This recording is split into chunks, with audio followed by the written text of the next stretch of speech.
Hey everybody, this is going to be my 2023 multi-day early season kit. This kit could be used for a 2 to 3 day trip. It can also be used for what would be for me, 5 to 7 days, and you could even extend it even further outward to 10 days. Based on what you see here, your only variance there is going to be the amount of food you bring, whether or not you bring a few supplementals such as an extra pair of socks, extra pair of underwear, things of that nature. But the gear here is a good starting point to get you out there in an alpine mountainous environment for, like I said, multi-day. So I generally run with a buddy. Some of this will be split between he and I, and I'll go ahead and start with the sleep system and the shelter over here to my left. We generally run the Seek Outside Cimarron. It's the non-Dyneema. We do accept that little bit more of an added weight penalty just because of cost, really. So we'll run that Seek Outside Cimarron. I'll run it with a few stakes. I'll bring enough stakes on the pack end. These are a DAC I carried over from my Hilleberg. But I'll run enough stakes to keep that shelter upright all day for several days straight, or the entire duration of the trip. And I'll also carry enough stakes here in for my day trip and there from, so that I can have enough to set up a hasty tarp should weather roll in. For the sleep system, I am going to accept the added weight penalty. I'm going to take the Helinox light cot. I've used it quite frequently and I sleep well on it. When I'm sleeping with the floorless shelter, I do like the idea of being elevated off the ground just a touch. Or if moisture were to roll in, say if I choose a poor site for the shelter setup in the first place, gives me a little bit of peace of mind when I'm a few miles away from that spike camp when I'm back there. So the Helinox light cot is what I'm going to take. No sleep mat consequently, because early season I don't need the added R value, and that cot does give me enough suspension that I sleep very well. For my sleeping bag, I generally run the Stone Glacier Chilkoot 15. That's what you'll find in there. I do pack it in a Sea to Summit 13 liter. It fits quite well in a 13 liter, but that's the evac dry bag compression sack. And I do that so if I get caught unexpectedly in some heavy rainfall on the pack in, sometimes if I see that weather's rolling in based on the forecast, when I leave the shelter for the day, I'll go ahead and roll my bag up, put it in that dry bag, leave it on top of my cot. That way I know when I come back late at night, I got good peace of mind that that's going to be dry and I'm going to stay warm. Aside from that, the only addition to my sleep system is the Sea to Summit Arrows Premium Pillow. Pretty standard, a little bit of a soft feel on the skin, but I do pack it because I've found that I do sleep better when I have it. And then one last mention for the Seek Cimarron is we do have, of course, the 5-piece carbon pole that is the upright in the center of the teepee. So that's it for the shelter and the sleep system. I'll just kind of run through the gear from left to right. I do run a tarp with me all the time. I've ran this for a number of years now. This is the Cafaro sheep tarp. It's a little on the small side for the surface area that it'll give you. However, it's enough to keep you or your gear out of the rain unexpectedly during standard day tripping from spike camp. I may possibly upgrade to a little bit larger tarp, such as the Sky Air from Stone Glacier, but that does come at an added weight penalty. Haven't decided there. Bare minimum, I will run the sheep tarp. Beneath that, what you'll find is just your standard cut up thermarest. That's my glassing pad, my little seat there. As for a tripod this year, I'm going to make a change. This year I'm going to run with the Tricer BC tripod, the LP Panhead, also made by Tricer, and their Bino adapter. Reason there is increased packability, and this entire system is going to weigh in at about 32.5 ounces. Trekking poles, I will run 2. Those are the Lecky Black Series Carbon. Pretty lightweight, pretty strong, but you do have to be conscious as to how you're using it when you're out there, because carbon versus aluminum, it is going to be lighter, but it's going to be a little less structurally sound when certain forces are applied. But I do run the Lecky Black Series Carbon trekking poles. For my water system, my buddy's going to run a SteriPin. That's pretty standard for us. We do prefer to use that at any time we possibly can. However, if there's not a good water source, especially when we get into the region that we're going to be in, me myself, I'll take the Katadyn Hiker Pro just to give me more flexibility back there, whether or not I have to extract water from a more shallow source than would normally be used with the SteriPin. So that's the Katadyn Hiker Pro. Beneath that, I do run a MSR Dromedary 6-liter bag. It just gives me some, choices whether or not I want to pack water from an isolated water source to the spike camp, wherever, just give me flexibility back there as a full. Headlamp, this is going to be an upgrade piece for me for 2023. This is the Petzl Swift RL. Why I chose to upgrade, generally for years I've ran headlamps from 350 to 450 on the lumen ratings. However, we're going back to Grizzly country, and I've found based on last year that I want to pursue more lumens, and I want to have an extended illumination operating range. So this is going to run as my primary. Consequently, in that same thought process, I'm going to take what was my primary and I'm going to run it as my backup. So now I have the Petzl Actic Core. That's a 600 lumen rating, and now that's my contingency headlamp should this one fail and I'm out there in the dark and I know those big critters are roaming near. Coming back towards myself, this is a Kifaru small pullout, pretty standard. It's just your ripstop nylon. This is my med kit, a little bit bigger than it used to be, but it's not about perfection, it's about progress. I've got basic OTC pharmaceuticals. I've got some good products from My Medic when it comes to stopping the bleeding and cleansing the wound. Pretty basic stuff, a pair of tweezers, but I found that, no more than 16 ounces is where I like to be when I accept my first aid kit. And the only addition here too is that I will carry a cat tourniquet. Again, this is going to be in bear country once more. Okay, moving back, what I've got here is another Kifaru small pullout. This is my contingency bag or my possibles pouch. What I've got in here is I've got my, small fixed blade knife. I've got my knife sharpener made by Work Sharp. I've got some Luco tape, some Tenacious tape. I've got some cordage, just basic utilities should I have to make a repair while I'm out there. Or, I also have a Leatherman skeletal in there. Things of that nature. Gives me some options should I have to make a decision and something didn't play out the way that I wanted to. Back here, one of the other upgrade pieces for myself for 2023, this is the Jetboil Stash. I have run the Jetboil Flash for many, many years, and it works well. Never had any issues aside from the push button igniter that comes with it. But I'm gonna upgrade to the Stash. Reason being, I do save a few ounces, but that's not the primary reason. What I'm going for here is the increased packability of this Stash over the Jetboil Flash. So in here, I've got my lighter, I've got my burner, I've got my standard, smaller fuel canister. I only need one for 7 days personally. And then on top of there, I've got my Sea to Summit Alpha Light long spoon. So another upgrade that I saw worthwhile of being made.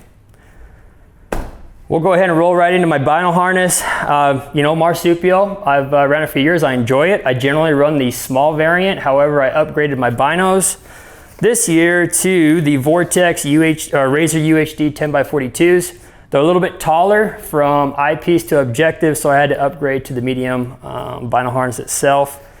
On the front, I'll run a couple extra batteries. I'll run a few small, say 3 AAAs. I also have an extra rangefinder battery in there. I'll keep my chapstick, and I'll also keep, what is that other asset in there actually? Oh, and then I keep a backup, just Bic lighter there too for ease and ease of access. But I do run the small pouch off the left side. What I'll run in here being in Grizzly country is that's gonna be my secondary headlamp. If it were colder season, then I'd also carry a more robust fire starter in that region as well. But early season, Grizzly country, that's gonna be my 600 lumen Petzl Actic Core. On the back side will be my legal paperwork, my ID, my tag, my license, stuff like that. Wind checker on the right. Rangefinder, nothing special there. Vortex Ranger 1800. It's worked well for me for archery season. No need, in my opinion, to upgrade it when I'm shooting at, say, 70 yards or less. So that's what I'm running on my chest rig, with the exception of the Glock 20 to my right. Moving forward, I do take quite a bit of cordage with me, smaller diameter, 550 paracord type cordage, nothing special there. A little bit more than I need, but I'm gonna go ahead and take it. Look for cordage that's visible, look for cordage that's reflective at night. Wilderness wet wipes, I generally take 2, possibly 3, one for the back side, one for the front side, enough said. My bag here, this is dedicated to hoisting my food, my subsequent day's rations up high in a tree. Cordage, again, bright and reflective, and that's specific to Grizzly country. If I wasn't operating there, I wouldn't be bringing it on this trip. Hygiene, pretty standard. Some scentless or some unscented deodorant, toothpaste, and a small toothbrush from the local market. Between that and the wilderness wipes, that's the extent of my hygiene, regardless of the duration, within reason. Coming back this way, I ran these this spring. I'm going to take them. I do really like these gloves. These are the Stone Glacier Merca gloves, general utility, the same as your mechanics gloves that you've seen probably for many, many years, but it's nice to have a good pair of gloves that's not too heavy. And I don't need a warmth property here, so utility glove is the way I'm going to go. What I've got here is my kill kit, pretty standard, been around for quite a while. The theory remains the same. I got a couple prototype game bags in there from an up and coming company. We won't show those. I run 2 pair of nitrile gloves, some more cordage that'll be specific to the kill site. I ran the Tito 1.1 for many, many years. Still holds true. I keep it with me. One thing with knives, and they didn't make it at this time, is that, breaking down an animal at night, think about visibility again, because there's nothing more frustrating perhaps than when you can't find your knife, you're breaking down an animal and you're fatigued at night. Aside from that, extra blades and a few zip ties, a few other small hardware items, but that is the extent of the kill kit. That's in a Kafaru large pull-out bag. My electronics, no upgrade here for me on my part this year, just your standard Garmin InReach. It works pretty well. I've never had any issues with it. Sometimes there's a delayed outsend, but it's because of the terrain I'm operating in. Got a few power cords that'll run, my headlamps. It'll charge my iPhone. It'll charge my Garmin off of this Anchor power supply. Definitely a weight penalty there, but the versatility it gives me is well worth it in my opinion. The way I carry water, I'll carry 2 Nalgene's. Kind of unique, don't see that a lot, but what I found is that on a very physically arduous day, 2 Nalgene's full from the start will get me through most of those type days. And I like having peace of mind that I can treat it easily with the SteriPen, I can fill it easily with a pump filter, I can add my drink mix, whatever it is, and I've got peace of mind that I'm not going to blow a seam while I'm out there. Say the welded seam of a more flexible type bladder. Stone Glacier Rainfly, which is actually a good mention. The bag I'll use to carry all this is my Stone 5900, Sky 5900 on a Crux frame. Really like that bag. Flawless in my opinion, but that's the Rainfly for it. Before we get into clothing and footwear, again, specific to Grizzly country, I'll show what I run on the chest rig and why.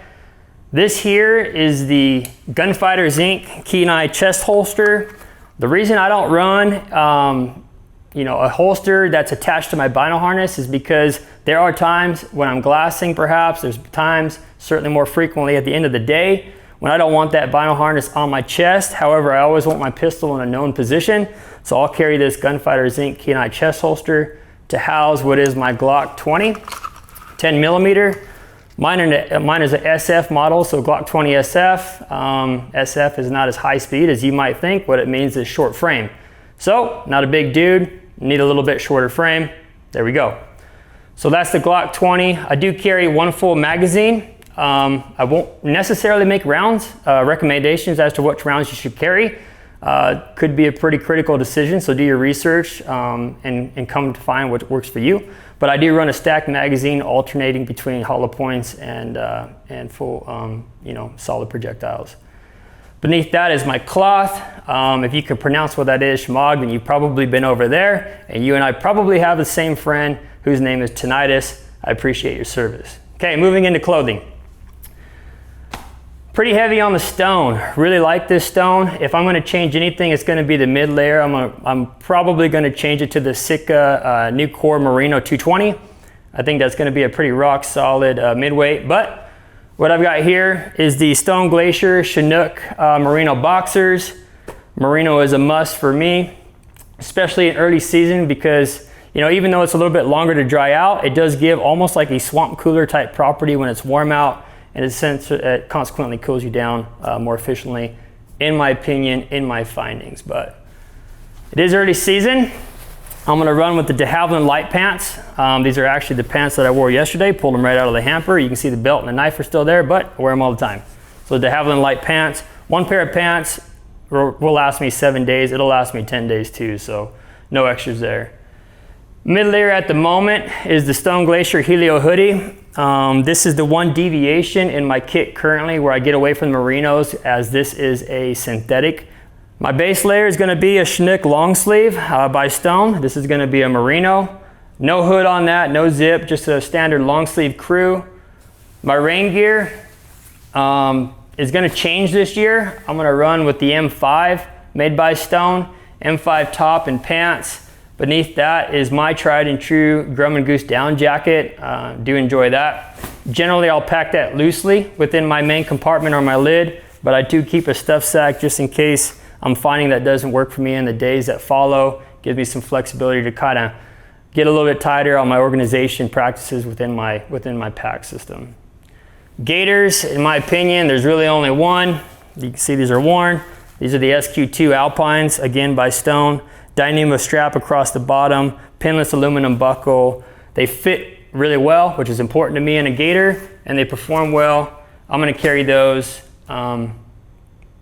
with no questions asked. Lastly, to kind of wrap it up, footwear.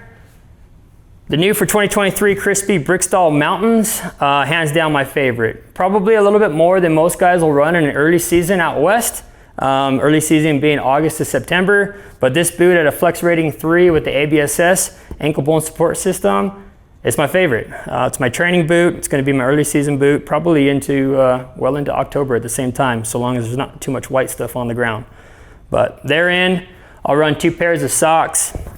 I don't feel the need to pull them out. You probably don't want to see my old socks, but just your standard merino sock made by Darn Tough or Farm to Feet. I found those to work well for me. Anyhow, that's a general breakdown of an early season kit. You can easily modify this to go 2-3 days all the way out to 10 days. The only change there is going to be whether or not how much food you're going to carry, what type of water source you're going to come to, and whether or not you need to have more water on your person during the day. Anyhow, if you have any questions, reach out to us at gearful.com. Ask them, happy to help you out. Thanks for watching.